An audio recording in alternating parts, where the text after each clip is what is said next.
Jiwaku bertanya, apakah masih ada harapan melewati tangisan,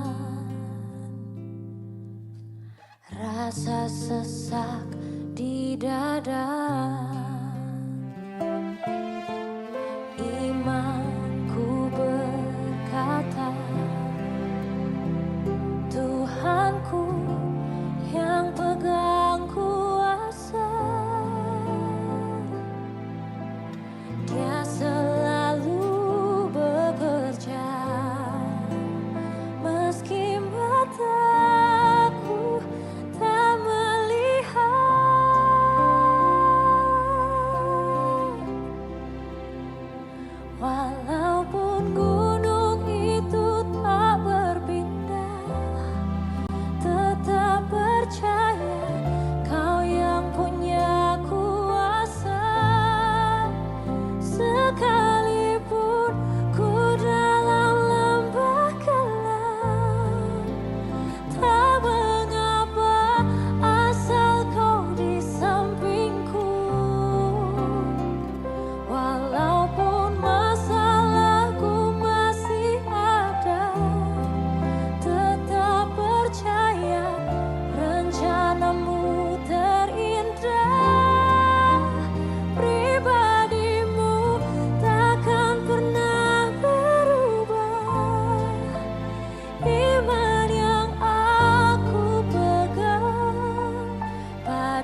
Shalom jemaat yang dikasihi Tuhan.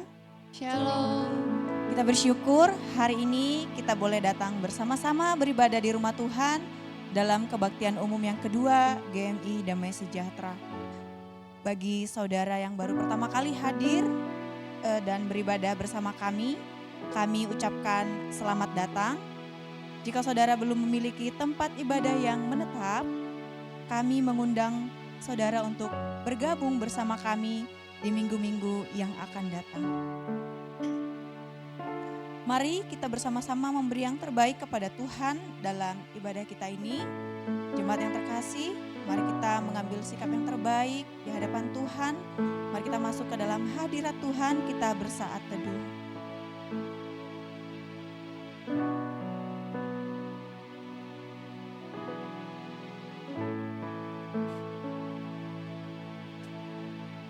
Mari kita memuji Tuhan, kita katakan segala puji syukur bagimu, ku tinggikan namamu selalu, kemuliaan hanya bagimu, terpujilah namamu. Katakan sekali lagi, segala puji syukur. Segala puji syukur bagimu, ku tinggikan namamu selalu, kemuliaan hanya bagimu, terpujilah namamu. Mari lebih sungguh lagi kita katakan bersama-sama, ku naikkan syukur.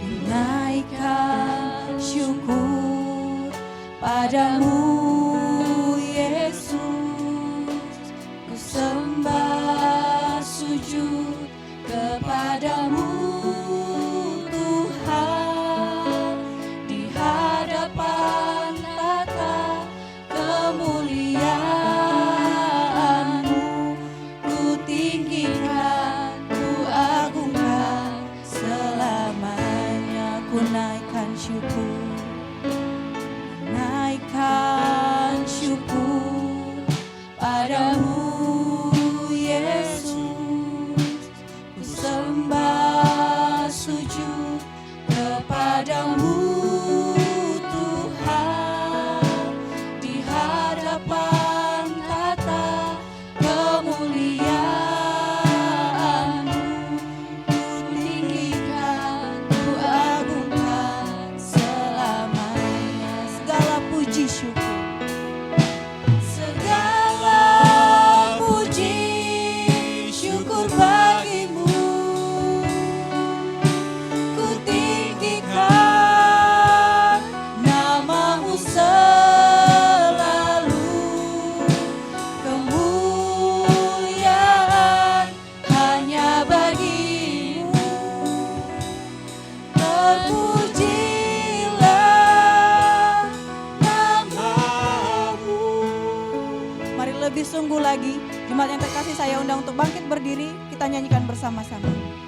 Naikkan syukur padamu Yesus, ku sembah sujud kepadamu Tuhan, di hadapan tata kemuliaan-Mu, ku tinggikan, ku agungkan selamanya. Segala puji syukur, segala puji syukur bagimu,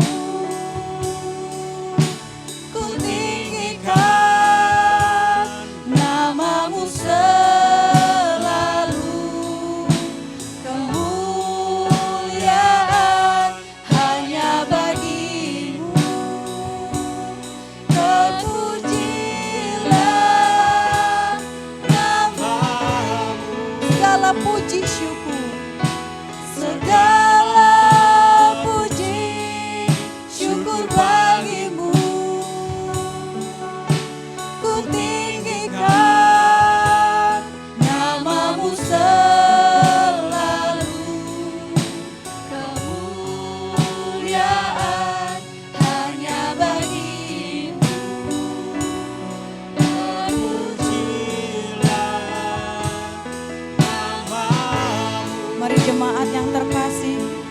lebih sungguh datang ke hadapan Tuhan.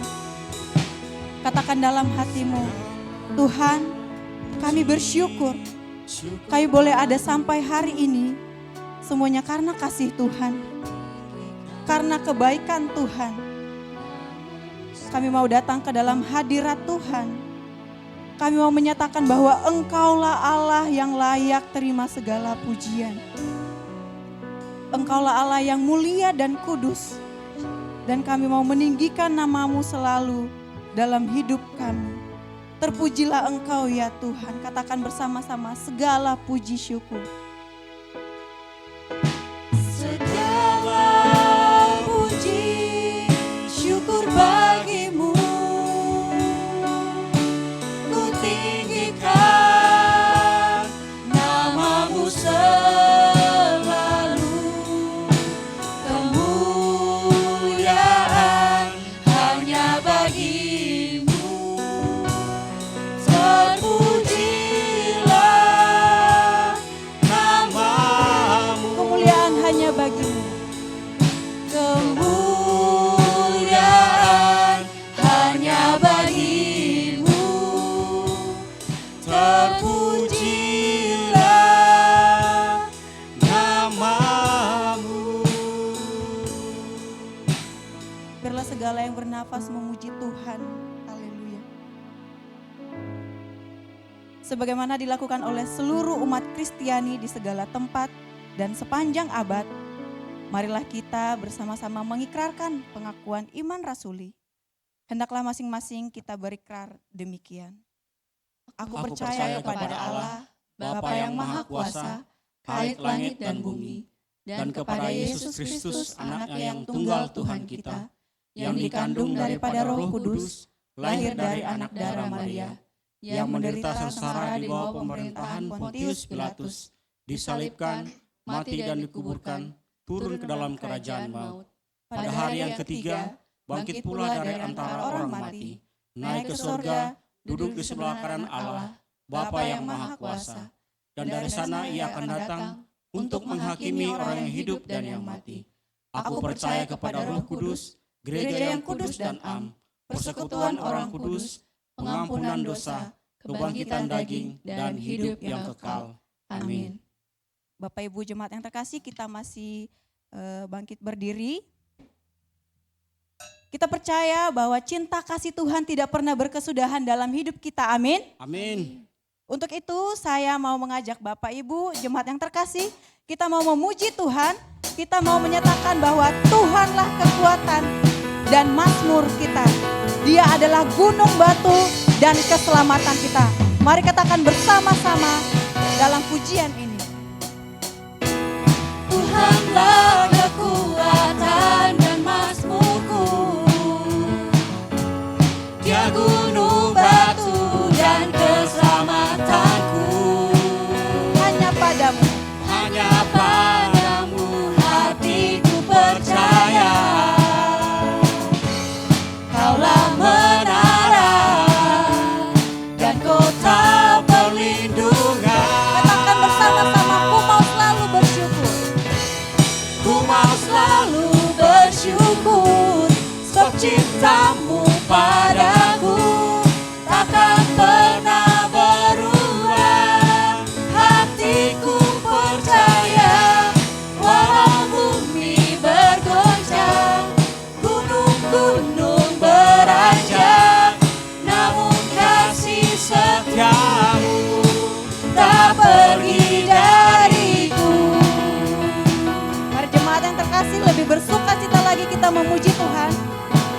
Mari katakan bersama-sama, Tuhanlah kekuatan dan mazmurku, gunung batu keselamatanku.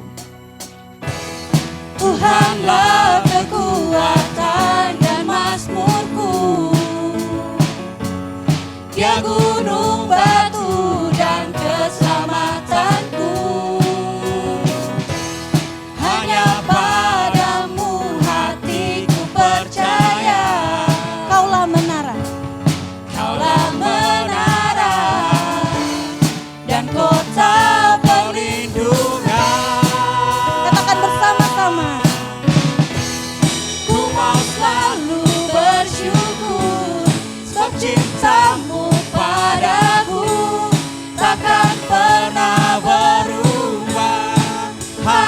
hatiku percaya, walau bumi bergoncang, gunung-gunung beranjak, namun kasih setiamu tak pergi dari.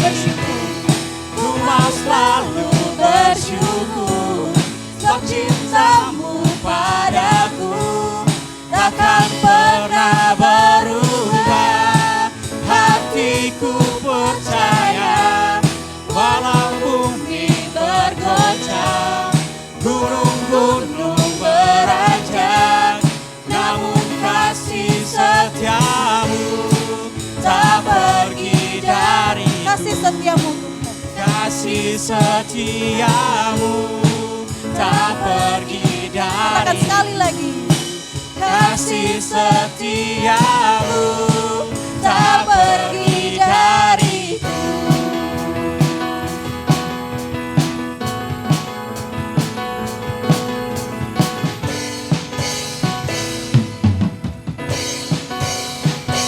Puji nama Tuhan, kita percaya bahwa kasih setia Tuhan tak pernah pergi dari setiap kehidupan kita, amin. Pada saat ini mari kita nyatakan bahwa Tuhan tak pernah pergi dari kehidupan kita. Mari nyatakan bahwa engkau tak pernah ragu akan kasih dan kesetiaan Tuhan dalam hidup kita. Mari nyatakan bersama-sama. Tak pernah ku ragu akan kesetiaanmu, kau pegang hidupku Sepenuh jiwaku, sepenuh jiwaku.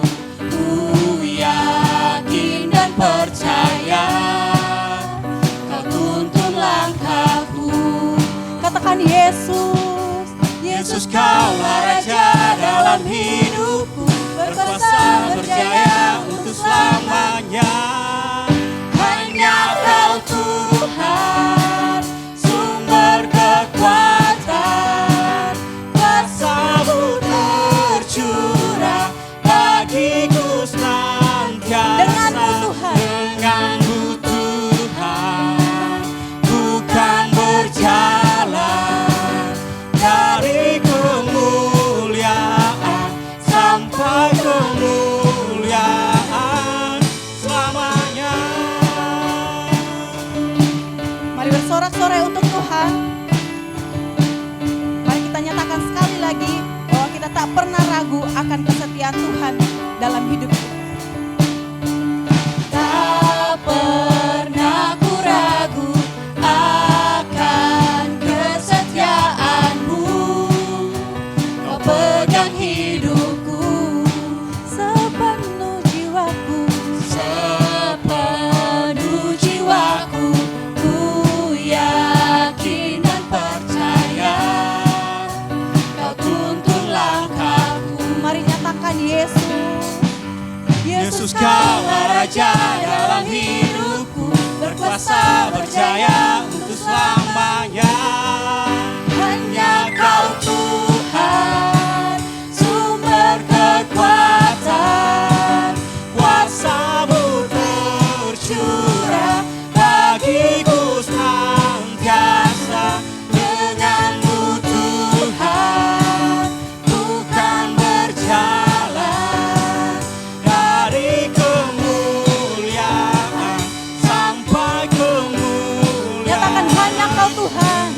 Kau Tuhan, sumber kekuatan, kuasa-Mu tercurah bagiku senantiasa. Denganmu Tuhan, bukan berjalan dari kemuliaan sampai kemuliaan selamanya.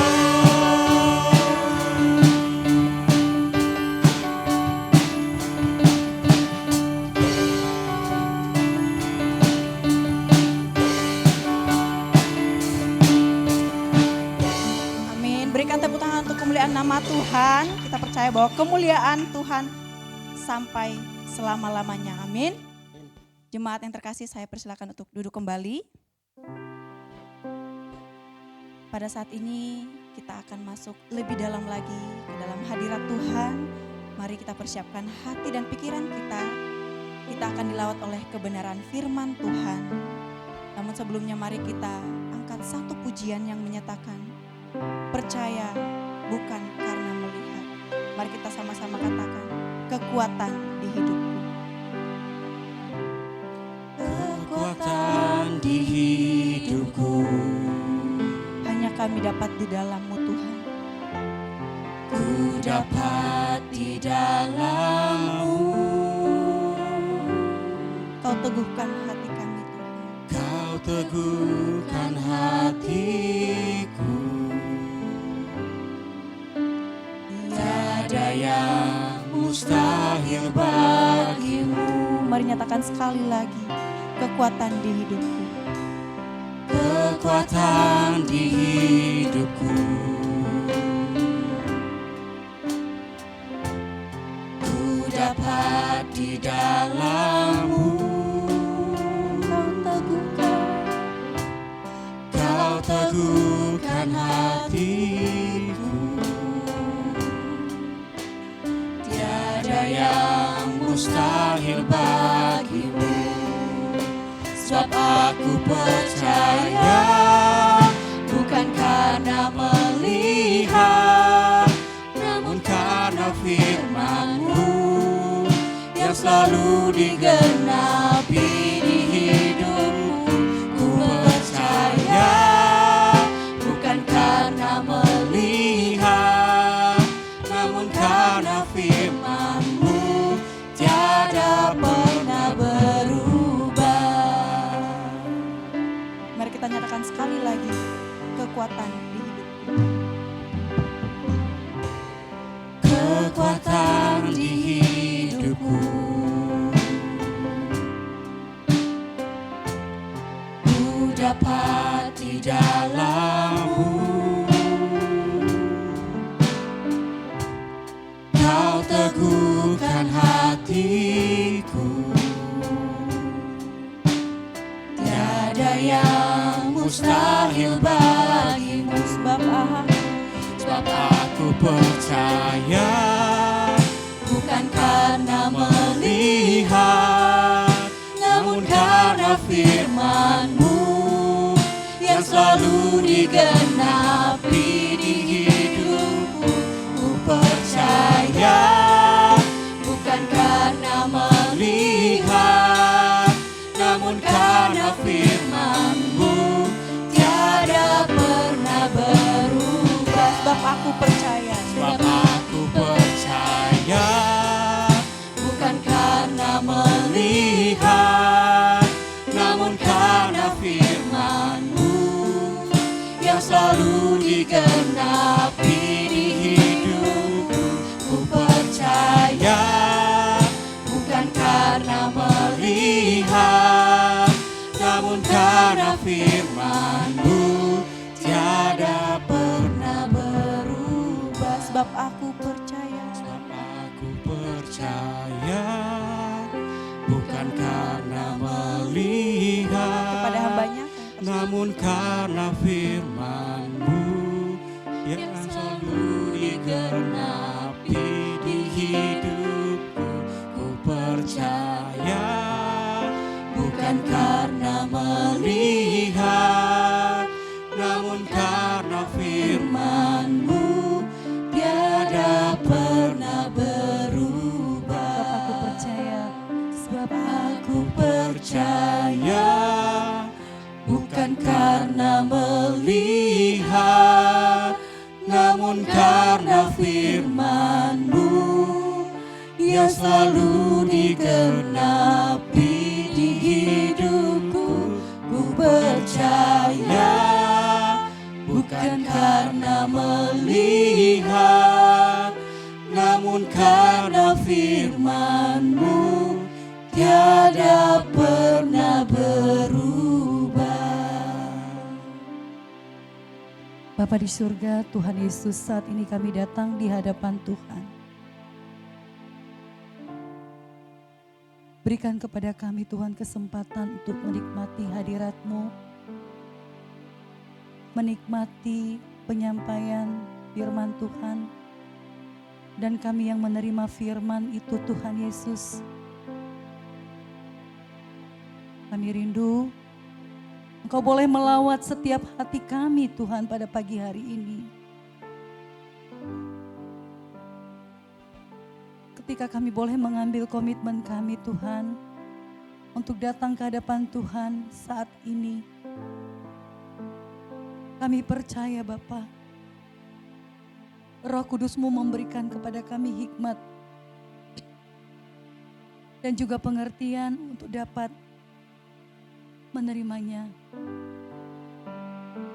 Tuhan, kami berdoa untuk seluruh ruangan ini Bapa.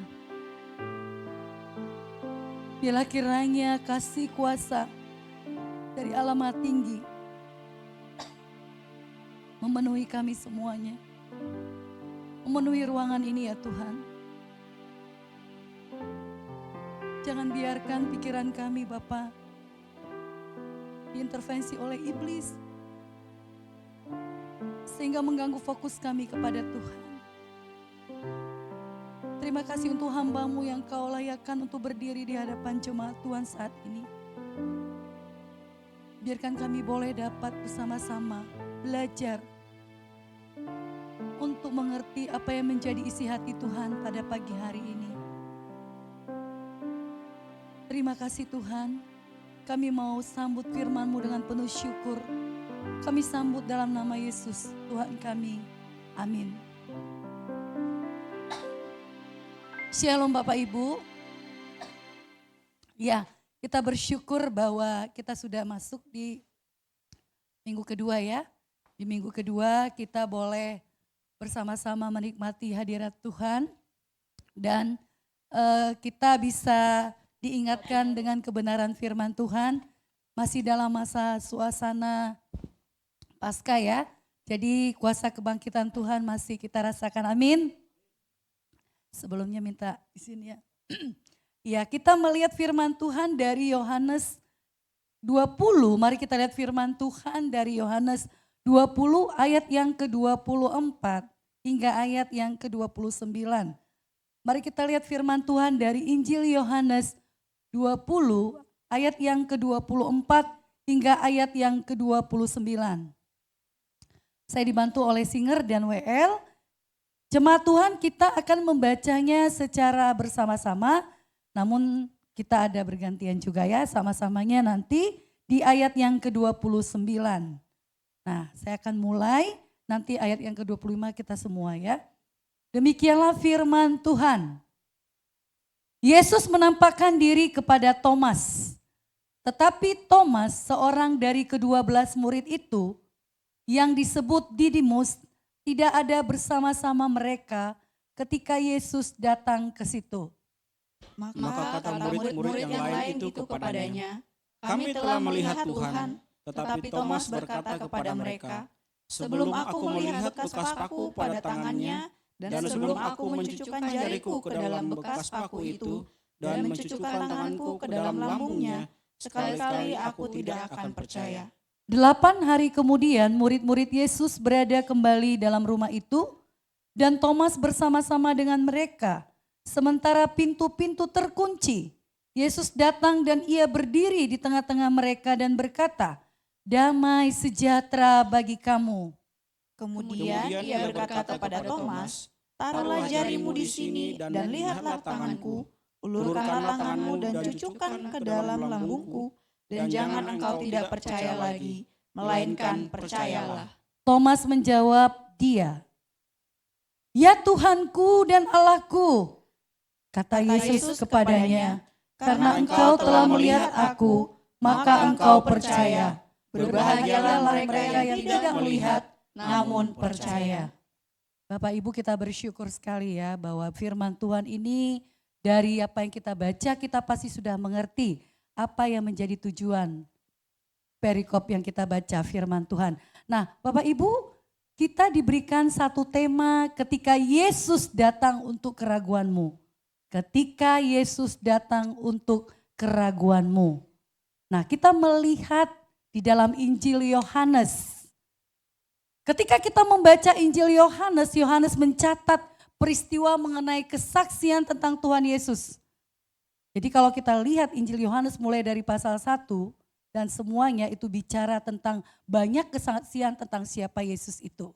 Nah pada bagian ini Yohanes mencatat peristiwa kedua para murid berjumpa dengan Yesus Kristus di dalam Injil ini. Ketika pertama kali Yesus hadir di tengah-tengah mereka, Thomas tidak hadir bersama-sama dengan murid yang lain. Kemudian dia belum melihat sendiri Yesus. Dan dia ingin ada bukti untuk boleh membuat dia percaya, Bapak Ibu. Dan pada akhirnya dia percaya akan kebangkitan Yesus ini.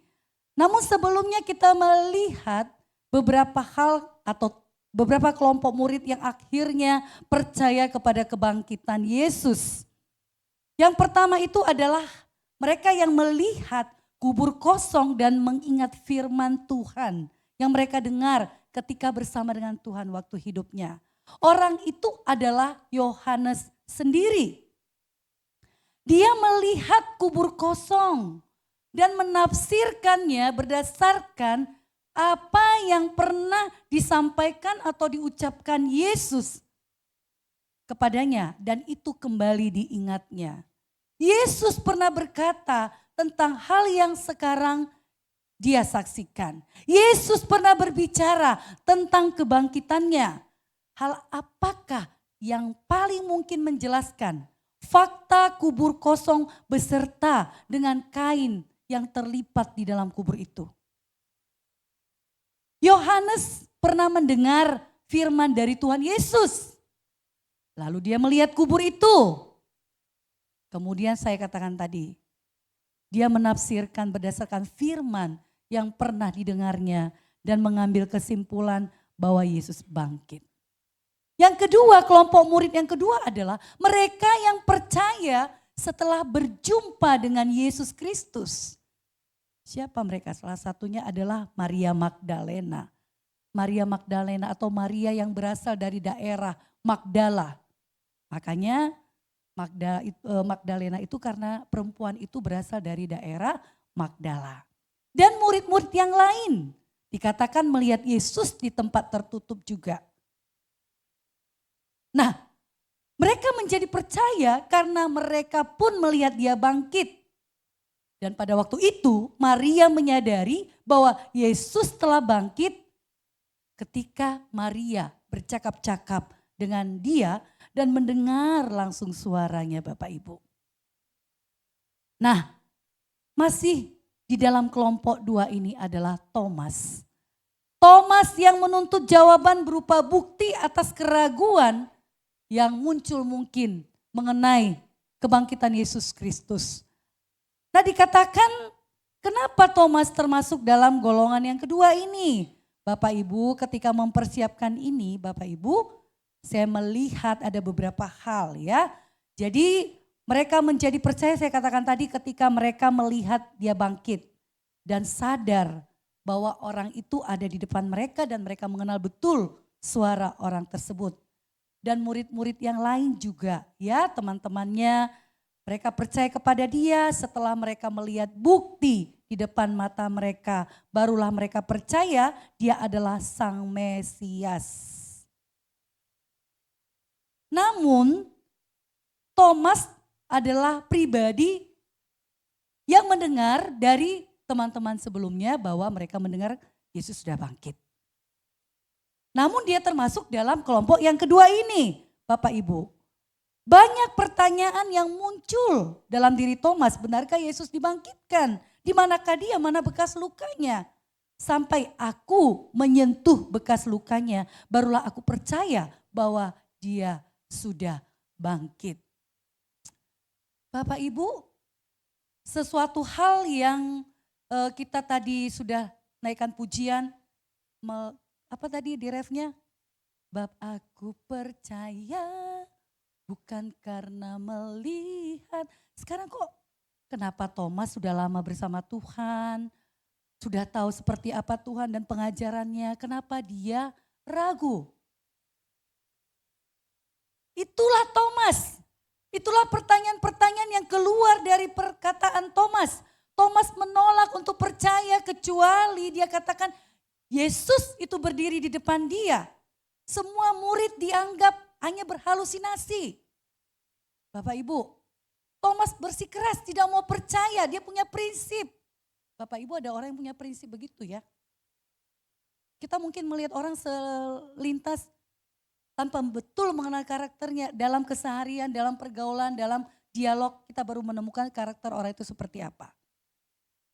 Dan Thomas termasuk orang yang punya prinsip keras karena dia tahu betul orang yang dia sayangi itu selama ini bersama dengan dia. Tapi kenapa dia ragu? Karena dia ingin melihat Yesus di depan dia itu benar-benar bangkit. Apakah kematian Yesus tidak boleh diberikan dengan bukti? Tentu saja boleh, bukan? Tetapi banyak bukti tidak berarti banyak pengertian, Bapak Ibu. Jemaat Tuhan. Bukti selalu dipercaya itu berdasarkan pengertian yang telah dimiliki oleh orang tersebut sebelumnya. Orang boleh saja melihat Yesus bangkit dan percaya bahwa dia itu bangkit, tetapi apakah betul orang tersebut mengerti dan memahami makna kebangkitannya? Apakah orang-orang yang menjadi saksi betul-betul tahu bagaimana proses Yesus itu bangkit? Dan kemudian bertanya lagi, bagaimana seharusnya sikap orang yang sudah mengerti tentang kebangkitan Yesus itu? Belum tentu ya Bapak Ibu, orang yang bersama dengan Yesus itu tahu seperti apa betul. Itu sebabnya setelah Yesus bangkit, Yesus masih bersama-sama dengan mereka berapa hari? 40 hari. Sebelum kita bedah nanti di bagian ayat 24 sampai 29. Ya Bapak Ibu, dia perlu memberikan pengertian tentang mengapa dia mati, mengapa dia bangkit. Saksi saja tidak cukup. Tetapi Yesus menginginkan saksi yang mengerti bukan berdasarkan fakta. Yang menjelaskan bahwa dia itu bangkit, tetapi pengertian di balik itu tentang alasan kenapa dia bangkit. Bapak Ibu, ketika kita melihat kembali di dalam Yohanes 20 ayat 24 sampai 29, kita melihat kisah Thomas yang dijuluki atau di label ya, kalau di dalam toko Alkitab itu dikatakan si peragu. Ya, kisah Thomas yang ragu, yang menekankan transisi iman. Ya, bagaimana perubahan iman dari keraguan rasional menuju pengakuan teologisnya. Mengakui ketuhanan Yesus itu yang sangat militan, sangat radikal. Pesan utamanya bukan tentang penghakiman atas keraguan, tetapi bicara tentang kasih karunia Yesus yang menghampiri kita di tengah keraguan tersebut. Bisa paham sampai di situ ya Bapak Ibu? Artinya kita sadar bahwa Yesus tidak menolak keraguan. Maaf, coba diperhatikan baik-baik kalimat ini. Yesus tidak menolak keraguan tetapi datang secara pribadi untuk memulihkan. Kenapa? Ini ragu bukan karena dia nggak percaya Tuhan, artinya dia ateis, dia menganggap akhirnya dia mundur. Gitu ya. Tapi karena betul-betul kedekatannya sama Tuhan, kecintaannya besar kepada Tuhan, jadi dia ingin betulkah Tuhanku yang kucinta, ku sembah itu betul-betul sudah bangkit? Karena udah ada dasar keintiman.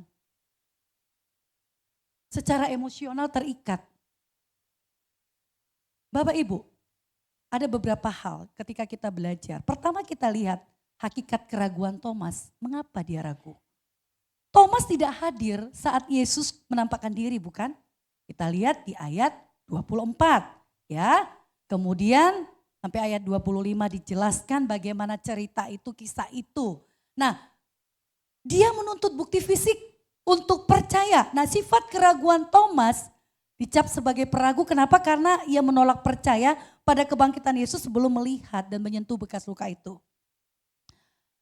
Tuntutan bukti fisik. Kita lihat. Sama seperti di sidang pengadilan Bapak Ibu. Kalau ada orang dia dihadirkan di dalam sidang pengadilan berarti ada bukti-bukti yang konkret, yang nampak, yang nyata untuk bisa dijelaskan, memperkuat ya apa yang disampaikan. Tapi kita bukan bicara pengadilan saat ini, tetapi bicara bagaimana Thomas, mengapa dia meminta tuntutan bukti fisik. Thomas menetapkan syarat yang sangat ekstrim untuk percaya, dia harus melihat dan menyentuh bekas luka itu jika Yesus secara langsung ada di hadapannya. Ini menunjukkan apa Bapak Ibu jemaat Tuhan? Ini adalah pergumulan nalar manusia, kemudian dan iman. Bergumul. Rasio versus iman. Kemudian bentuk keraguan ini dipandang apa Bapak Ibu? Coba ini yang perlu kita mengerti di dalam kisah Thomas. Dipandang sebagai bentuk kejujuran hati manusia yang membutuhkan kepastian di tengah ketakutan dan keputusasaan. Rasional, lawan dari iman. Thomas mewakili manusia, kita kembarnya Thomas. Orang kebanyakan seperti itu. Manusia modern yang ingin bukti empiris itu nyata, harus ada sebelum aku melihat dan mencucukkan jariku. Kita bilang selama ini saya percaya Tuhan. Selama ini saya menyembah Tuhan. Selama ini saya bersekutu dengan Tuhan. Tapi di mana Tuhan pada waktu itu? Aku saat membutuhkan Tuhan. Kita didera dalam pergumulan dalam banyak hal. Di dalam musim hidup kita Bapak Ibu. Hamba Tuhan juga banyak pergumulan berat yang selalu tampil prima di depan jemaat. Bapak Ibu kalau saya misalnya nampak mutung, apakah Bapak Ibu kuat melihat saya makin lemah kan? Kita harus tampil kuat. Tetapi itulah buktinya bagaimana kita percaya bahwa ada Tuhan yang memberikan kekuatan topangan itu bagi kita. Dan kita percaya di tengah pergumulan itu, dia ada. Tapi bukan berarti ragu, gak percaya. Bertanya Tuhan, aku ingin Tuhan memulihkan imanku supaya aku tidak takut dan putus asa. Itu dia Bapak Ibu. Sebelum aku melihat dan mencucukkan jariku di tangannya. Nah ada hal penting lagi. Kita lihat ya Thomas ini selalu menyendiri. Mungkin orangnya introvert banget gitu loh ya. Jadi dia itu gak mau gabung-gabung. Ya. Apa sih? Orangnya tipenya macam-macam, ada yang cepat bergaul, ada yang perlu proses, ada yang memang sulit, udah dicoba gak bisa gitu loh. Kita nggak bisa menyalahkan, memang itulah keunikan pribadi orang itu. Thomas dengan keunikannya, ya dia tidak hadir dalam persekutuan. Kenapa? Bukan karena dia introvert terlalu, bukan. Karena dia dalam keadaan berduka, dalam keadaan sedih, sepertinya putus asa, mulai depresi. Dia mencari tempat. Ketidakhadiran Thomas dalam persekutuan. Ketika Yesus pertama kali menampakkan diri, Bapak Ibu, khotbah ini sering sekali menekankan bahwa menjauhkan diri dari komunitas orang percaya itu bisa memperkuat keraguan kita.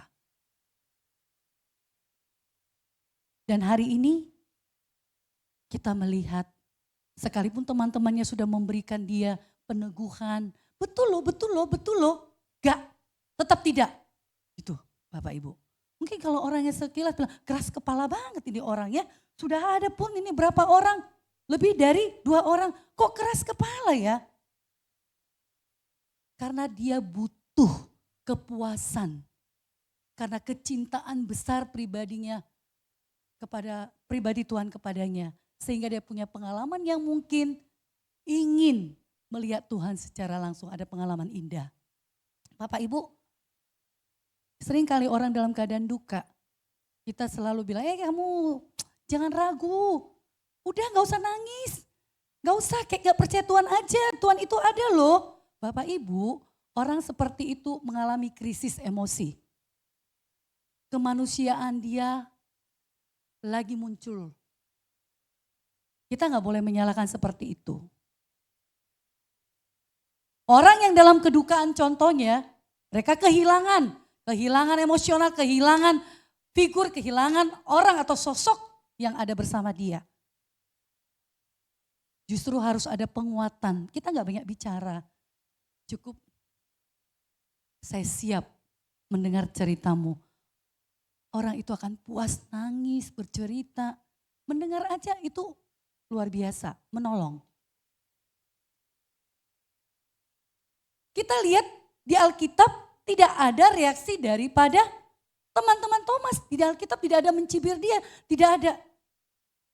Tetapi mereka mengatakan bahwa dia betul hidup.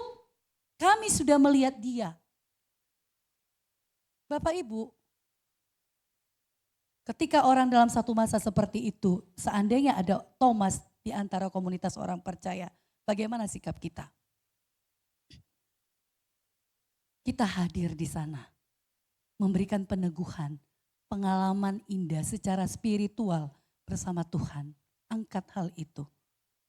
Bapak Ibu, ingat, komunitas perlu bagi setiap orang percaya untuk tempat dia bisa berbagi. Kalau nggak percaya untuk banyak orang, ada yang dipercaya 1 atau 2 orang. Kalau nggak percaya 2 orang, paling tidak 1 orang. Yang penting dia bisa menumpahkan perasaannya, ya, daripada salah orang, gawat kan? Salah curhat, akhirnya kemana-mana kan? Kasian gitu loh ya, dia udah terpuruk makin terpuruk. Thomas dalam keadaan krisis, begitu. Nah yang kita melihat kemudian yang kedua, inisiatif dan anugerah Kristus. Pertama bagaimana melihat keraguan Thomas, hakikat keraguannya itu karena dia belum puas, ya. Kemudian yang kedua, inisiatif dan anugerah Kristus. Dikatakan ayat 26 sampai 27, satu bagian ini dikatakan Kristus menghampiri.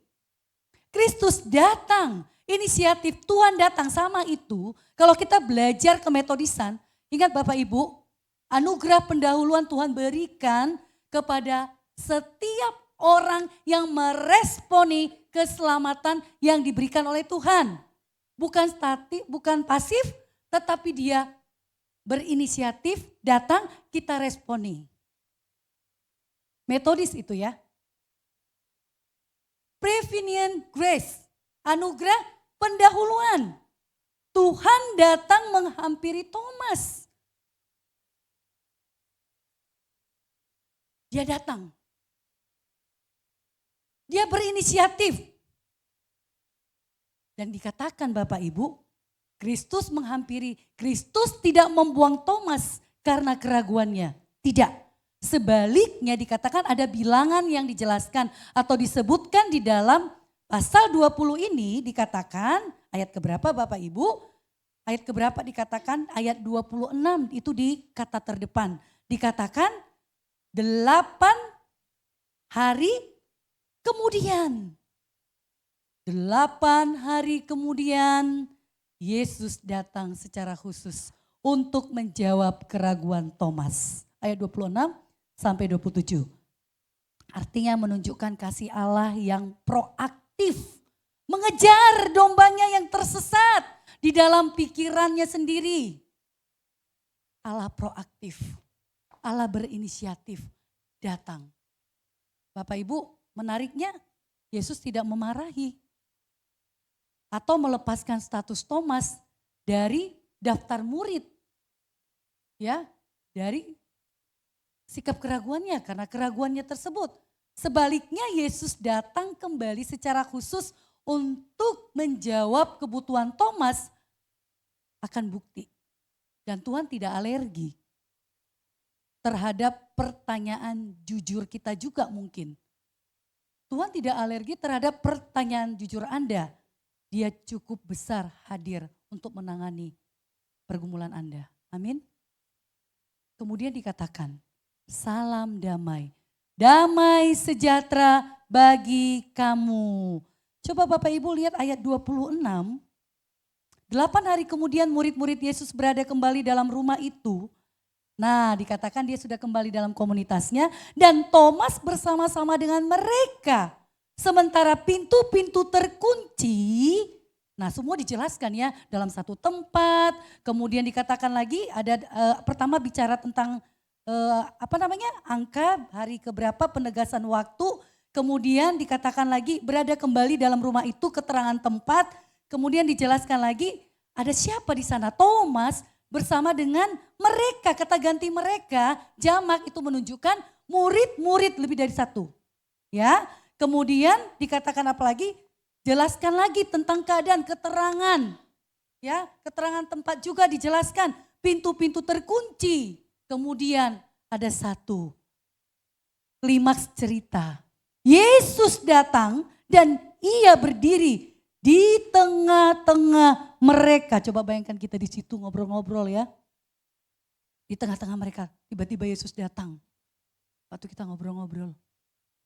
Dan berkata, damai sejahtera bagi kamu. Aduh, coba kalau di Alkitab Yunani Koin ya. Waktu saya melihat, penasaran saya. Bapak Ibu, jam 2:30 pagi saya buka lagi tadi pagi. Ini artinya apa ya? Damai sejahtera. Kenapa sampai Tuhan ngomong itu tiba-tiba? Itu adalah Tuhan punya kebiasaan. Tuhan ada untuk memberikan ketenangan. Tuhan ada untuk melepaskan keraguan. Ketika dalam situasi bersama murid-muridnya dulu, Tuhan selalu mengucapkan kata-kata itu. Kata-kata atau kalimat yang tidak asing. Bapak Ibu kalau sudah dekat sama seseorang, siapapun mereka teman atau seperti apa. Tahu nggak kalau mereka jalan aja dari jauh, cara jalannya aja bisa tahu nggak pas kita gini. Kayaknya ngerti ya. Sedangkan kalau orang naik tangga ke rumah pastori, saya tahu ini tangga kaki siapa. Gaya kaki naik tangga itu kemudian seperti apa, itu bisa ya paling tidak nggak semua ya, kadang-kadang salah juga. Tapi paling tidak, karena sering bersama-sama, kita itu secara tidak langsung sudah paham, betul? Betul? Nah Bapak Ibu, itu dikatakan ini suara atau kalimat yang sering didengar. Nah ketika pada waktu situasi tersebut, damai sejahtera bagi kamu dikatakan, Yesus menyapa dengan damai sejahtera bagimu. Kalau di dalam Alkitab tadi saya baca, itu menenangkan ketakutan. Tuhan hadir, dia sudah ada ternyata. Tiba-tiba kita nih rindulah sama seseorang kan. Mama, papa, atau mungkin anak kita di perantauan. Tiba-tiba kenapa lah yang gak datang, ini sudah lama ada bertahun-tahun gak pulang. Aduh rindu bener, tiba-tiba datang. Hai Ma, wow senang gak? Ih suara si itu. Misalnya anaknya 10, kenal anak pertama suaranya kayak mana, anak kedua suaranya kayak mana. Kayaknya rasanya sukacita kan orang tua kan? Sukacita dan kita juga sebaliknya ketika udah lama gak ketemu orang tua, tiba-tiba orang tua datang. Hai anakku, gitu ya. Kalau mama saya, kalau saya datang, dia sengaja gak buka pintu.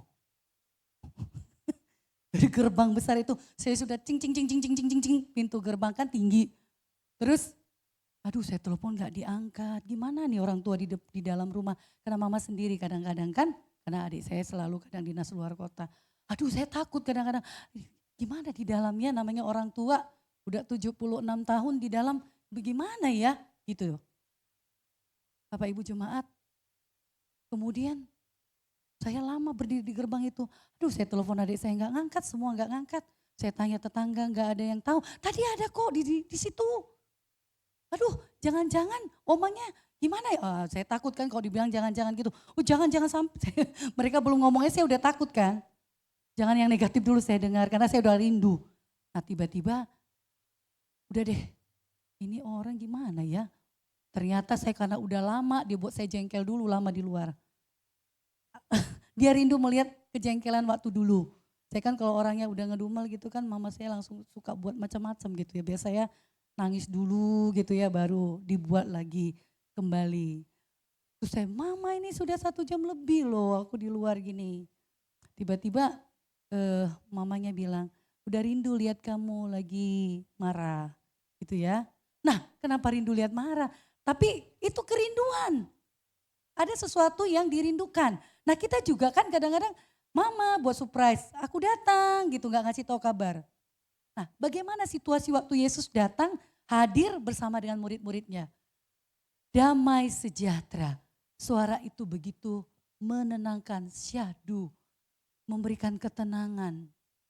ketenangan batin, damai sejahtera untuk menenangkan ketakutan dan keraguan. Murid-murid mereka akhirnya mengenal suara itu dan mereka pun tenang. Bapak Ibu, luar biasa cara Tuhan. Dia datang dengan caranya. Nah, kemudian diberikan tindakan bukti yang menaklukkan, ya, mengizinkan Thomas melakukan apa yang dia tuntut, menyentuh lukanya. Hal ini menunjukkan bahwa Tuhan sabar terhadap proses iman setiap orang yang mencarinya dengan jujur. Itu sekali lagi, ketika Thomas melakukan apa yang dia tuntut, ingin menyentuh lukanya itu, hal ini menunjukkan Tuhan pun sabar terhadap proses iman setiap orang yang mencari Dia dengan jujur hatinya. Yesus mengizinkan Thomas untuk menyentuh lukanya bukan karena, ingat, ini dia. Bukan karena Yesus setuju dengan sikap skeptis atau ragu-ragu dari Thomas. Tetapi untuk menunjukkan bahwa ia ingin datang memulihkan iman Thomas itu kembali. Dan menunjukkan bukti bahwa Tuhan benar-benar bangkit dari tubuhnya yang nyata, dengan tubuhnya yang nyata itu. Ini adalah inkarnasi. Yesus itu betul-betul menang atas maut. Sehingga setiap para rasul yang bersaksi di dalam Alkitab dan ketika firman kita baca dan dengar, itu betul-betul kuat. Kesaksian yang benar, bukan kesaksian yang palsu. Kemudian kita lihat keraguan Thomas. Itulah menjadi jembatan menuju iman karena dia tetap di dalam apa? Persekutuan dengan murid-murid yang lain. Pelajaran apa bagi kita? Bapak Ibu, jangan menjauh. Jangan menjauh. Saat engkau ragu, kecenderungannya kita adalah suka menarik diri, bukan? Suka menarik diri. Tetapi lihat juga komunitas-komunitas yang membuat kita negatif ya jauh gitu loh ya. Yang toksik ya kita jauh. Tetapi dikatakan di dalam firman Tuhan ini komunitas orang percaya yang saling membangun di dalam iman. Bapak Ibu, saat ragu jangan menarik diri. Tetaplah kita terhubung dengan firman dan juga komunitas pertumbuhan iman. Itu dia. Kemudian yang kedua, kita itu jujur di hadapan Tuhan. Keraguan yang jujur itu lebih baik. Sekali lagi, keraguan yang jujur itu lebih baik daripada iman yang berpura-pura. Bapak Ibu. Kenapa? Sering kali orang bilang, oh saya percaya Yesus. Tetapi buktinya dia tidak seperti yang diucapkan. Saya tidak mengklaim orang, tapi artinya ini adalah apa yang menjadi isi hati Tuhan bagi kita yang sudah percaya kepadanya. Jujur di hadapan Tuhan. Tuhan kenapa ya? Saya belakangan juga bilang, Tuhan kenapa ya? Kok situasi ini Tuhan berikan. Hari lepas hari, bulan demi bulan, hari lepas hari. Biasanya kan bertambah-tambah indahnya nih. Hari lepas hari, bulan demi bulan lepas bulan, tahun lepas tahun, habis tahun apa lagi? Gak tahu lagi lah ya, pokoknya windu lepas windu dan sebagainya. Bapak Ibu, seringkali banyak pertanyaan itu kepada kita. Tetapi Tuhan bilang, keraguan yang lebih jujur. Keraguan yang jujur itu lebih baik daripada iman yang pura-pura. Sampaikanlah pergumulan Anda lewat doa. Kalau enggak berani doa untuk nangis-nangis, tutup pintu. Ruang yang kosong, cari waktu, orang udah tidur kita boleh nangis, nangis sampaikan semua sama Tuhan. Kadang-kadang ada mau ngomong sama orang banyak hal yang gak tersampaikan kan, tapi sama Tuhan sampaikan lewat doa. Bapak Ibu. Kemudian ketiga, udah mau selesai apa belum ya? Sedikit lagi. Bagaimana perjumpaan yang mengubahkan itu? Kita lihat di ayat 28.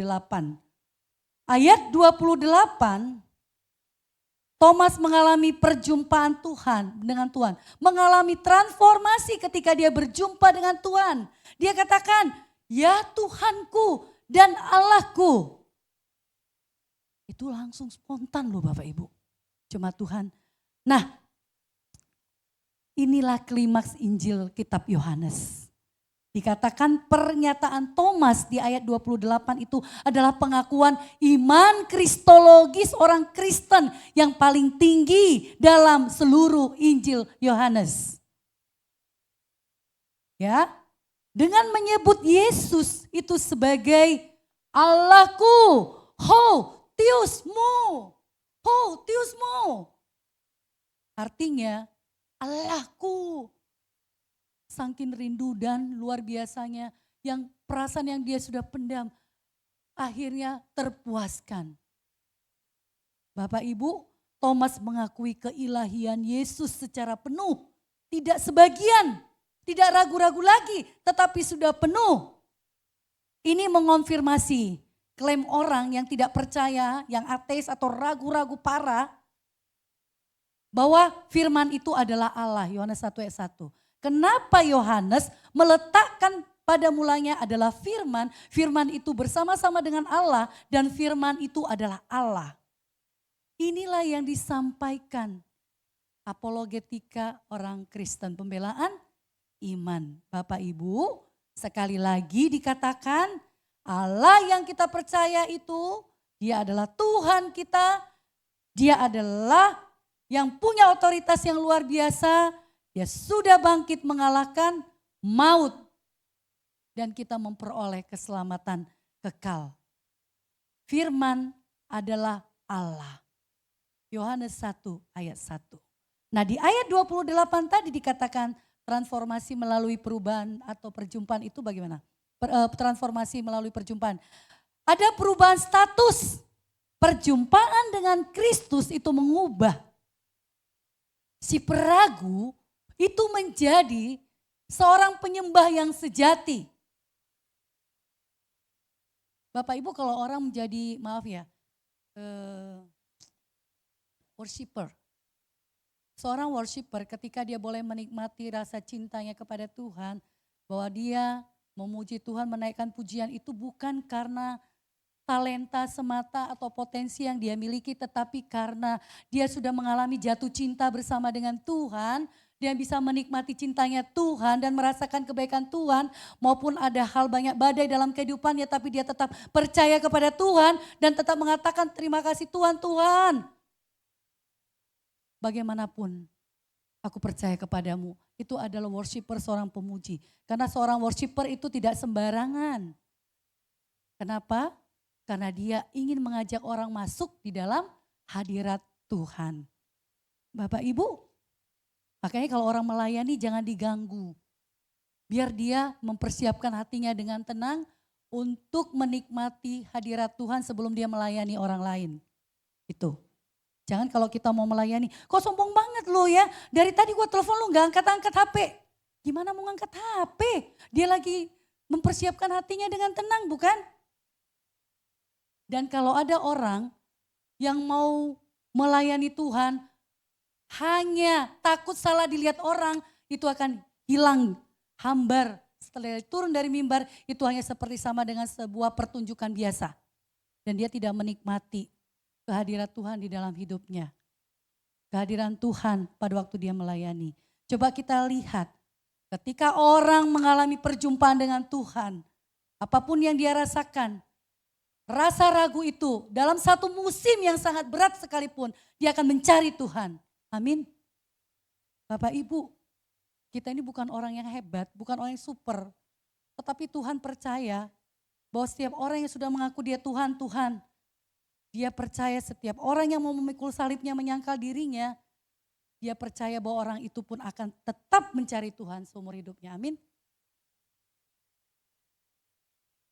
Jangan ragu.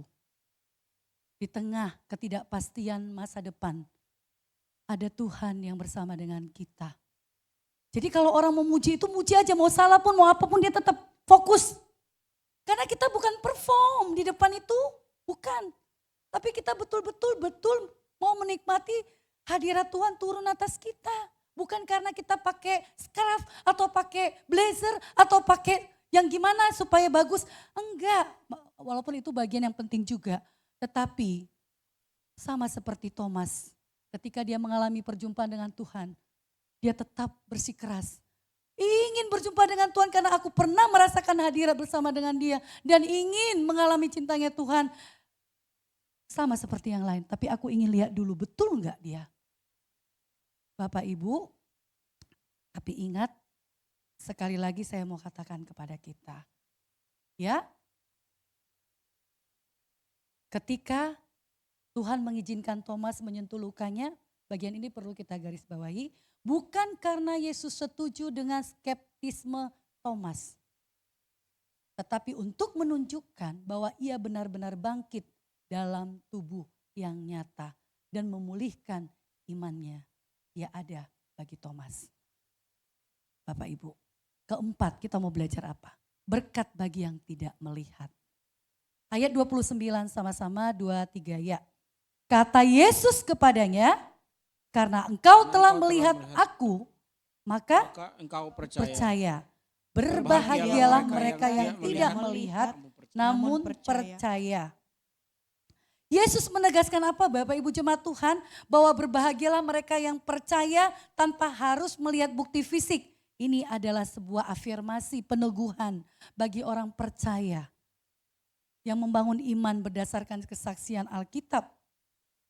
Ya, bukan penampakan kasat mata semata. Artinya apa Bapak Ibu? Banyak orang percaya ketika dia melihat sesuatu yang spektakuler. Ya, melihat sesuatu yang seperti fenomena mukjizat. Udah, itu cukup. Membuat saya percaya dia Tuhan. Sekalipun itu benar. Tetapi lebih daripada itu, iman tanpa melihat. Yesus berkata, berbahagialah mereka yang tidak melihat namun percaya, menjelaskan bahwa iman yang sejati, iman yang murni bersandar hanya kepada firman Tuhan dan kesaksian Roh Kudus.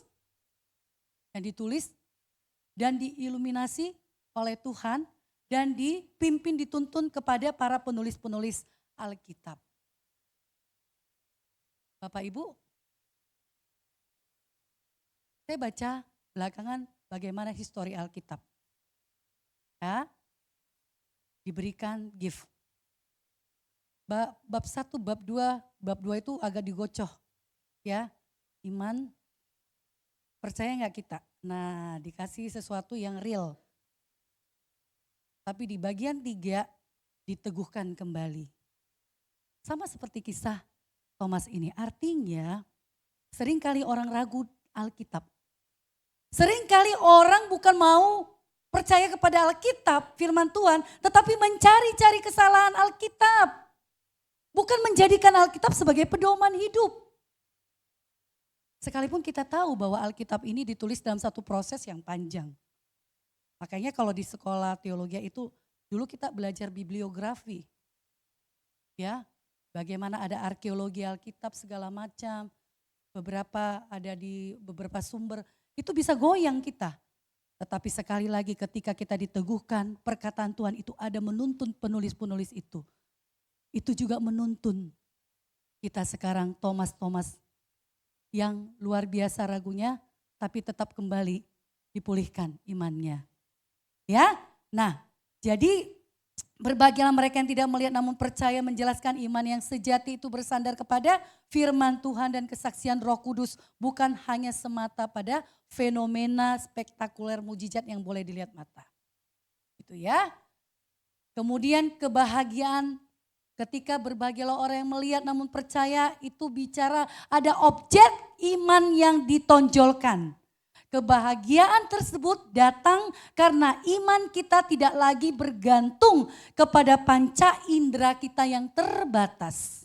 Bukan itu. Melainkan pada kebenaran objektif tentang Kristus yang sudah bangkit. Bapak Ibu saya selalu bilang, teman-teman bilang, oh sekarang persiapan firman Tuhan buka AI langsung keluar gitu ya. Kemarin di kampus juga saya bilang sama anak-anak teologi waktu khotbah. Saya bilang sekarang kalau kita nggak baca Alkitab, baca buku, upgrade diri, kita bisa goyang iman kita, betul?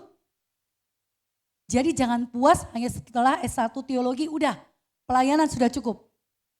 Ya, tidak. Tapi walaupun kita belum sekolah, belum S2 atau mau ngambil mendalami lagi, secara ini ya, tapi cepat kita mengambil inisiatif untuk ada buku-buku literatur kita baca. Di dalam internet kan banyak ya. Kalau kita secara fisik punya itu bisa kita coret-coret ya. Makin banyak coretan berarti betul-betul dibaca kan. Nah kemudian sekarang juga udah ada e-book juga kan banyak gitu ya. Jadi kita bisa buka. Waktu zaman kita dulu mahasiswa repot ya. Harus terjemahin, harus cari bahasa Ibrani Yunani. Kemudian kalau nggak lulus nanti bahasa Ibrani 1, bahasa Ibrani 2 tidak boleh ngambil hermeneutik. Harus lulus dulu gitu. Karena gimana mau bedah gitu loh. Apa yang dikatakan Alkitab. Kemudian kalau nggak lulus hermeneutik nggak bisa seminar teologi. Itu repot kan. Sakit kepala. Harus baca hafal bahasa Ibrani, harus baca bentuk presentnya, bentuk pasnya, belum bentuk lagi future-nya. Sama itu kayak baca grammar di bahasa Inggris, Bapak Ibu. Namun hari ini Tuhan bilang itu penting, tapi adalah yang lebih penting adalah ketika kita betul-betul percaya bahwa kebenaran objektif itu percaya tentang Kristus yang sudah bangkit. Sekalipun banyak buku-buku yang menawarkan itu ini, yang menjelaskan itu ini, tapi tetap pegang Yesus saya itu bangkit. Sekalipun ada pandangan-pandangan teolog yang agak miring-miring, jangan kita cepat terkecoh. Minta Tuhan tolong, apa maksud seorang penulis ini menuliskan itu. Lihat latar belakangnya, bagaimana dia menulis, situasi waktu dia di kuliah di mana, bagaimana alirannya dan semua kita baca. Jadi enggak langsung ditelan bulat-bulat, tapi tetap kita lihat. Yang paling penting adalah, karena itu kan pendapat manusia bukan? Tetapi yang paling penting adalah dasar firman yang membuat kita tidak ragu atas apa yang disaksikan firman Tuhan. Amin. Amin Bapak Ibu. Jadi anak muda jangan malas ya. Jangan malas untuk baca literatur. Udahlah cukup jadi orang Kristen. Semua agama sama kok. Tapi tidak, kita harus lebih militan kepercayaan kita kepada Tuhan. Ya. Oke Bapak Ibu jemaat Tuhan. Ingat, berbahagialah mereka yang tidak melihat namun percaya. Pesan bagi kita saat ini. Kita mungkin saja tidak bisa menyentuh luka itu secara langsung seperti Thomas yang melakukannya secara fisik dia ingin. Tetapi kita ingin memiliki kesaksian Alkitab yang hidup, percaya tanpa melihat secara fisik justru menghasilkan sukacita yang besar melalui iman percaya kita. Amin. Bapak Ibu, saatnya kita merenungkan firman Tuhan hari ini. Di akhir saya mau katakan, sudahkah kita mengenal Yesus Kristus? Jika ya, tahukah kita bahwa dia bangkit? Jika ya, tahukah kita apa makna kebangkitannya? Berbahagialah orang yang tidak melihat tapi percaya. Pertanyaan lagi muncul, mengapa berbahagia? Karena seluruh tulisan yang dimaksudkan untuk membuat orang menjadi beriman dan akan memberikan pengertian yang utuh. Bukan hanya bicara fakta Yesus bangkit. Tetapi juga mengapa dia bangkit. Tanda-tanda ajaib, bahkan tanda luka di kaki dan tangan pun tidak sekuat mempelajari kitab suci. Kitab suci memberikan penjelasan tentang siapa Allah dan apakah yang dia sedang kerjakan di dunia ini. Jadi percayakah kita bahwa Yesus bangkit? Percaya gak Bapak Ibu? Percaya? Percaya Yesus bangkit? Yesus mati, bukan hanya mati. Tetapi kemenangan besar terjadi. Dia bangkit pada hari yang ketiga. Bukan hanya bangkit, tetapi dia naik ke surga. Apa yang dilakukan? Untuk nanti kelak dia datang kembali. Untuk menyediakan tempat bagi setiap orang yang sungguh-sungguh percaya kepadanya. Amin. Amin. Jadi percaya Yesus bangkit? Amin ya. Jika ya kita katakan, tahukah kita makna kebangkitannya Bapak Ibu semua jemaat?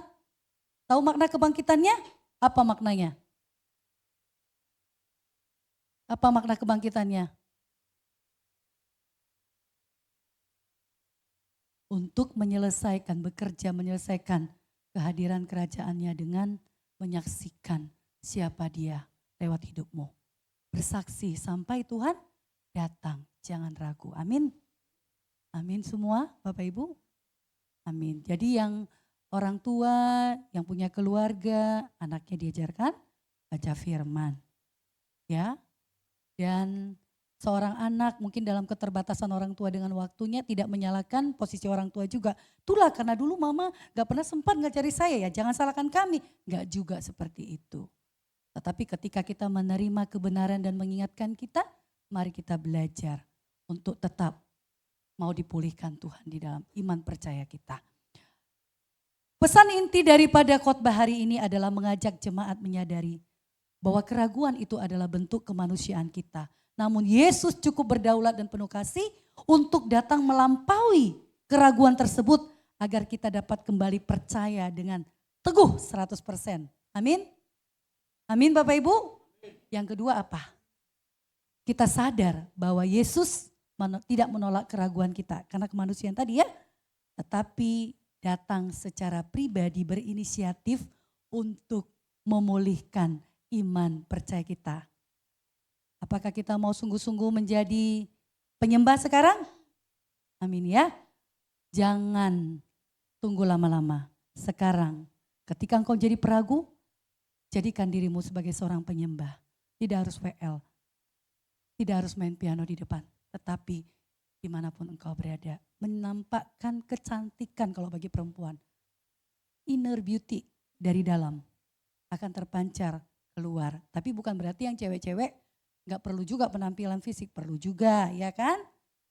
Jadi tapi jangan berlebihan ya enggak.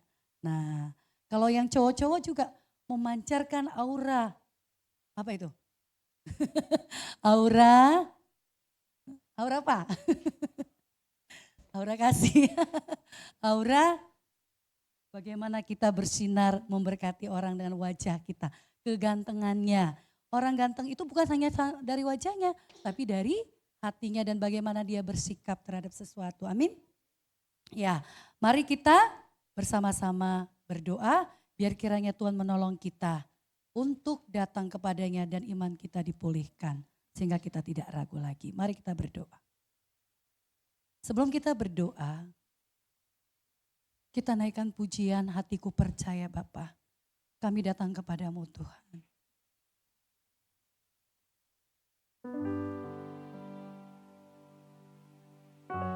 Bapa di surga, dalam hidup ini kami memiliki kehidupan seperti roller coaster, kadang di atas, kadang di bawah. Iman kami juga demikian Tuhan.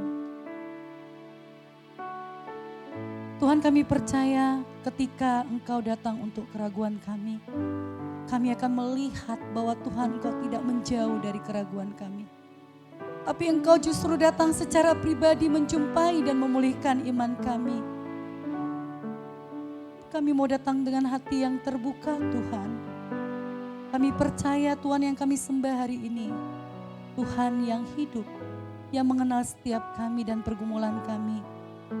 Dan Tuhan yang rindu memulihkan iman kami secara pribadi. Saat ku tak melihat jalan-Mu, saat ku tak melihat jalan-Mu, saat ku tak mengerti rencana-Mu, namun tetap ku pegang janji-Mu. Pengharapanku hanya padamu. Kita bangkit berdiri.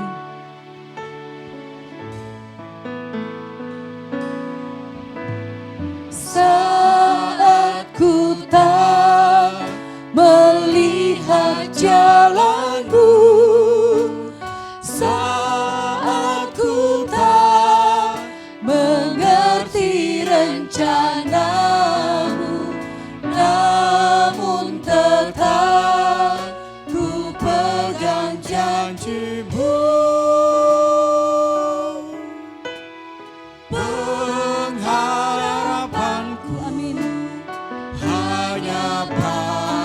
hatiku percaya. Hatiku Semua kita angkat tangan, taruh tanganmu di dada. Hati kami percaya ya Bapa. Hatiku percaya, hatiku percaya,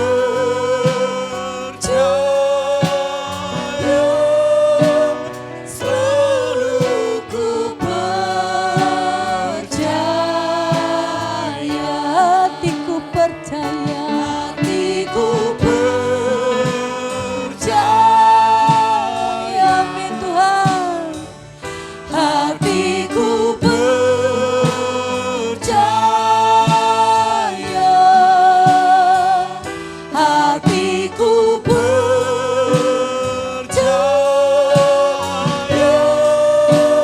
selalu ku Hati kami percaya, hati kami Tuhan. hatiku Ada Tuhan yang selalu datang bersama kami Bapa. Kami percaya bahwa Engkau hadir dalam hidup kami Tuhan. Kami percaya Engkau Allah yang menghampiri kami dan tidak membiarkan kami Bapa. hatiku percaya,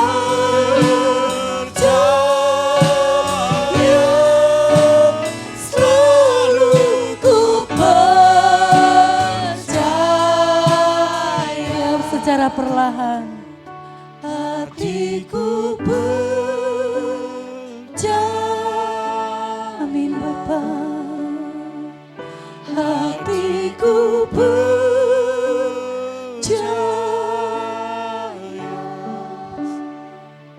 hatiku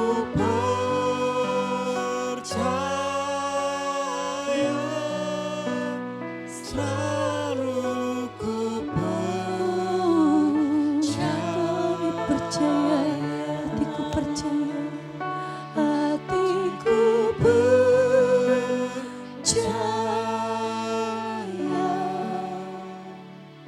hatiku percaya,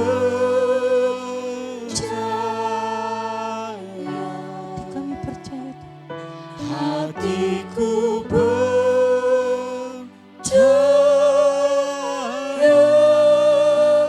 selalu ku percaya.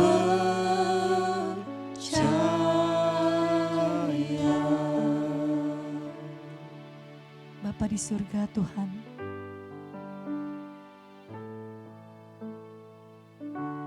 Hati kami percaya Bapa. Di tengah banyak kegalauan dan keadaan kami yang membuat kami semakin terpuruk Tuhan. Bergumul dan bergumul. Bahkan menyimpan rasa ragu di dalam hati kami. Terima kasih Bapak karena Engkau hadir bagi kami pada saat ini. Memberikan kepada kami kesempatan untuk menjauh dari rasa ragu kami Tuhan. Terima kasih hari ini Tuhan datang melawat setiap hati kami. Membangkitkan kami dari keterpurukan kami. Di tengah-tengah dunia yang membuat kami hancur. Biarkan kami boleh datang dengan hati yang sungguh-sungguh. Pulihkan oleh Engkau Tuhan. Biarkan rasa ragu itu berganti dengan bagaimana kami menikmati cinta kami kepada Tuhan. Percaya kepada Engkau yang kami sembah hari ini adalah Tuhan yang boleh mengubahkan kami. Yang mengenal setiap pergumulan kami ya Bapa. Hari ini kami boleh belajar dari Thomas. Kami sadar kami banyak ragu Tuhan kepada Engkau. Banyak pertanyaan-pertanyaan yang membuat kami tidak puas di manakah Engkau. Kami rindu Tuhan hari ini. Kami datang secara pribadi Tuhan kepadamu. Kau pulihkan kami Bapa.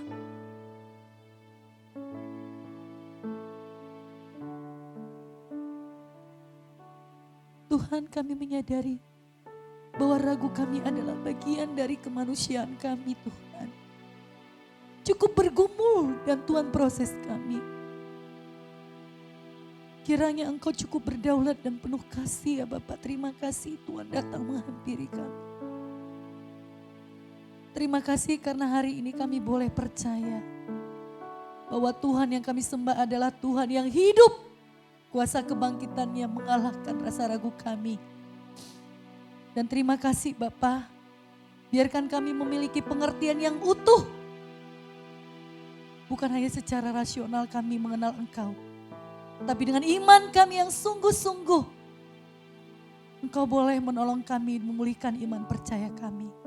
Tuhan berkati seluruh jemaat Tuhan dalam setiap bidang kehidupan kami semua masing-masing. Tuhan tolong kami Bapa, dan kiranya pun kami boleh mencari Engkau. Terima kasih Bapa, terima kasih Tuhan, jadikan hidup kami menjadi penyembahan yang berkenan di hadapan Tuhan. Biarkan nilai kehidupan kami menjadi nilai yang mahal, karena kami memiliki Tuhan yang hidup sebagai Tuhan dan Juru Selamat kami. Berkati Tuhan seluruh jemaat-Mu yang datang hari ini. Mungkin mereka juga ada yang di rumah dan belum datang ke tempat ini dengan pergumulan besar. Tengah-tengah keraguan yang besar. Kami percaya Engkau Allah kami.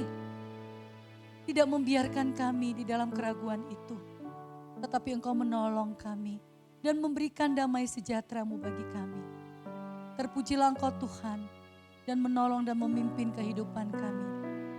Terima kasih Bapa. Di dalam nama Yesus Kristus, kami yang berdoa dan percaya menyerahkan seluruh hidup kami ke hadapan-Mu. Haleluya. Amin. Duduk.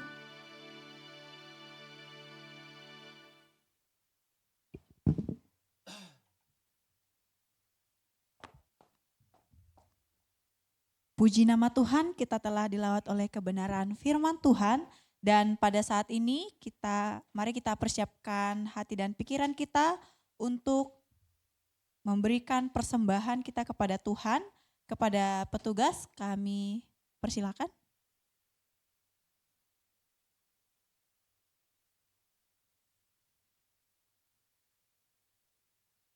Sebelum kita mengumpulkan persembahan, mari kita satukan hati kita bersatu di dalam doa. Bapa di surga, Tuhan kami bersyukur pada saat ini ibadah kami boleh berjalan dengan baik, kami boleh memuji Tuhan dan kami telah dilawat oleh kebenaran firman-Mu. Pada saat ini Bapa, kami akan mengumpulkan sebagian dari berkat yang Tuhan telah berikan kepada kami. Biarlah kiranya persembahan ini menjadi dupa yang harum di hadapan-Mu. Dan semuanya ini bisa menjadi membawa kemuliaan bagi nama-Mu. Terima kasih Bapa, ini doa kami di dalam nama Tuhan Yesus, kami sudah berdoa. Amin. Sambil persembahan dijalankan, kita angkat satu pujian yang mengatakan Allah sanggup.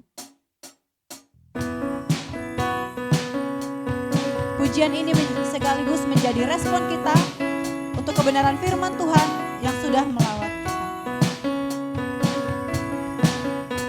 Mari katakan bersama-sama. Apa yang tak pernah dilihat mata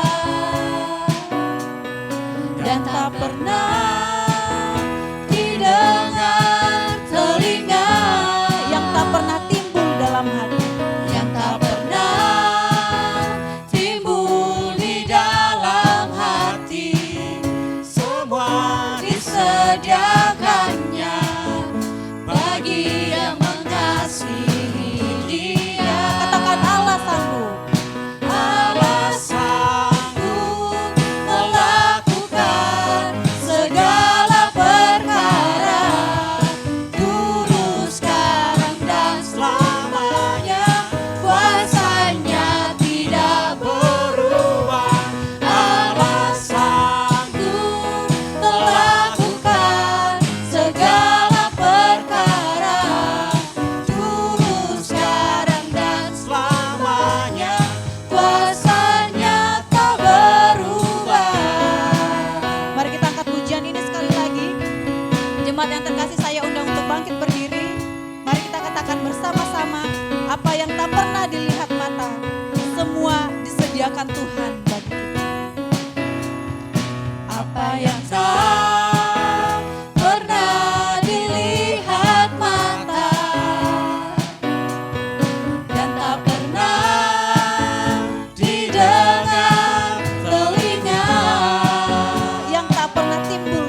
bagi yang mengasihi Dia.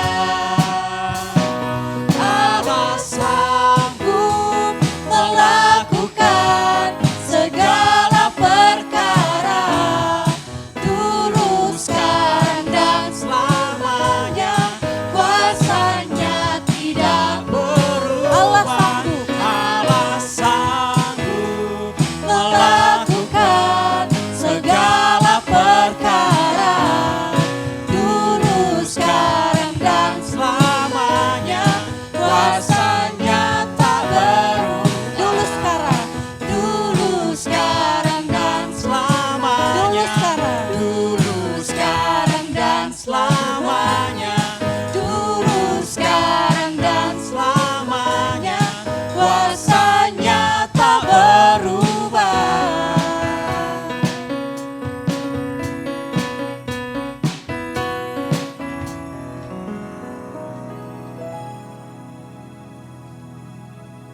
Jemaat yang terkasih, mari kita bersama-sama berdoa seperti doa yang diajarkan oleh Tuhan Yesus kepada murid-muridnya.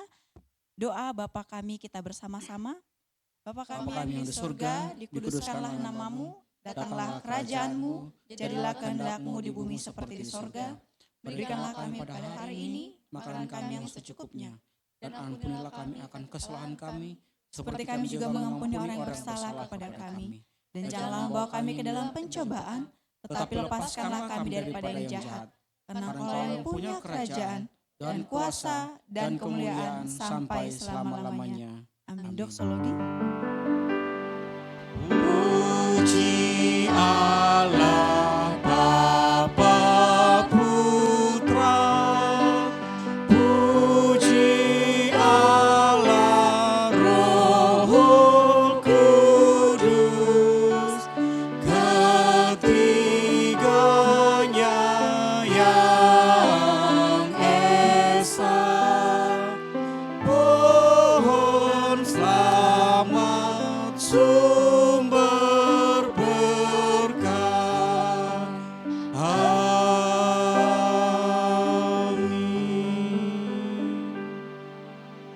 Jemaat Tuhan yang terkasih, hari ini engkau telah mengikuti perjumpaan dengan Tuhan di dalam ibadahnya yang kudus. Oleh karena itu dengan firman yang sudah mengingatkan engkau, pergilah dan terimalah berkat daripadanya. Anugerah dari Tuhan kita Yesus Kristus, kasih sayang daripada Allah Bapa, penyertaan, pertolongan, dan tuntunan Allah Roh Kudus, itulah kiranya yang menyertai engkau, menolong engkau, menuntun engkau untuk tetap berpegang kepada Yesus dan percaya kepadanya mulai hari ini, besok, bahkan sampai Maranatha, Tuhan Yesus datang kedua kalinya. Haleluya. Amin. Kemuliaan bagi Tuhan.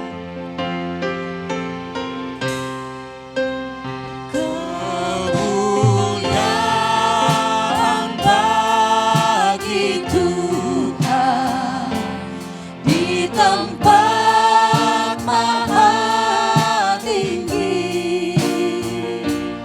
Kau Raja diagungkan dan dipuji.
kasih, saya persilakan untuk duduk kembali.